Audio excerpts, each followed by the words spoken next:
عمران خان صاحب یہ کہتے ہیں کہ مذاکرات کے ذریعے سے کشمیر کے مسئلے کو حل کیا جا سکتا ہے، لیکن بھارت جو ہے کشمیر کے ذریعے سے پاکستان پر جنگ مسلط کرنا چاہتا ہے، کشمیر کے ذریعے سے پاکستان کو کمزور کرنا چاہتا ہے، کشمیر ہی کے ذریعے سے پاکستان کو بھارت دھمکیاں دیتا ہے، کشمیر ہی کے ذریعے سے چاہتا ہے بھارت کہ 2019 میں یا بھارت اور پاکستان کے درمیان ایٹمی جنگ بھی ہو جائے، اور پھر عالمی دنیا جو ہے، عالمی طاقتیں جو ہیں وہ بھی یہ چاہتی ہیں کہ کشمیر ہی کے ذریعے سے یہ دونوں ممالک آپس میں لڑ پڑیں۔ اور پھر بدقسمتی یہ ہے کہ ایل او سی پر جب ہم دیکھتے ہیں تو ایل او سی کے دونوں اطراف جو ہے وہ کشمیری ہیں اور بسنے والے زیادہ تر جو ہیں وہ مسلمان ہیں۔ جب وہاں پر کشیدگی ہوتی ہے، بھارت کی کوشش ہوتی ہے کہ اس طرف سے بھی، پاکستان کی طرف سے بھی مسلمان مارے جائیں، اور بھارت کی طرف جو بسنے والے کشمیری ہیں وہ بھی ظاہر سی بات ہے مسلمان ہیں، ان میں اکثریت، تو وہ بھی مسلمان ہیں، ان کو بھی مارا جائے۔ تو ڈبل گیم جسے کہتے ہیں کہ وہ چل رہی ہے۔ پھر ساتھ ساتھ کشمیر کے اندر آرٹیکل 35A جو کشمیر کی مخصوص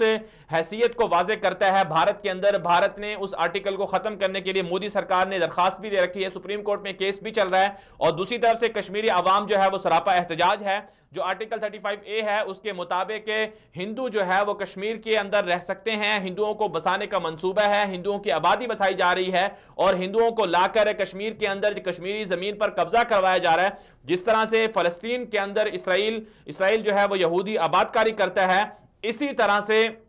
انڈیا جو ہے، ہندوستان جو ہے وہ کشمیر کے اندر آرٹیکل 35A کو معطل کر کے وہاں پر ہندوؤں کو بسانا چاہتا ہے، تاکہ وہاں سے جو کشمیری عوام ہے ان کو ختم کیا جائے اور مکمل طور پر قبضہ کر لیا جائے کشمیر کی زمین پر۔ تو یہ صورتحال چل رہی ہے کشمیر کے اندر۔ تو اس کے مقابلے میں پاکستان کے اندر کشمیر کمیٹی بنائی گئی، اس کے مقابلے میں پاکستان کے اندر بہت بڑے اجلاس ہوتے ہیں، بہت بڑی کانفرنسیں ہوتی ہیں، بڑی بڑی سیاسی جماعتیں اس میں شریک ہوتی ہیں، پاکستان سے اور دنیا بھر سے اس حوالے سے تنظیمیں بھی کام کرتی ہیں، پاکستان سے لوگ بھی جاتے ہیں، ڈیلیگیشن UN جاتا ہے، جنیوا جاتا ہے، سوئٹزرلینڈ جاتا ہے، مختلف ملکوں میں جاتا ہے، پارلیمانی رہنما جاتے ہیں کشمیر کے اندر۔ کشمیر کمیٹی کے اندر اگر اس کا جائزہ لے لیا جائے تو 21 کے قریب جو ہیں وہ سیاستدان، یہ مختلف سیاسی جماعتوں سے تعلق رکھتے ہیں، وہ کشمیر کمیٹی کا حصہ ہیں۔ کشمیر کے حوالے سے بجٹ مختص کیا جاتا ہے، لیکن اس کے باوجود جو ہے ہم دیکھتے ہیں کہ کشمیر کی آزادی کے لیے، کشمیر کی جدوجہد کے لیے کچھ بھی نہیں ہو رہا، اور کشمیر کے حوالے سے ہم دیکھ رہے ہیں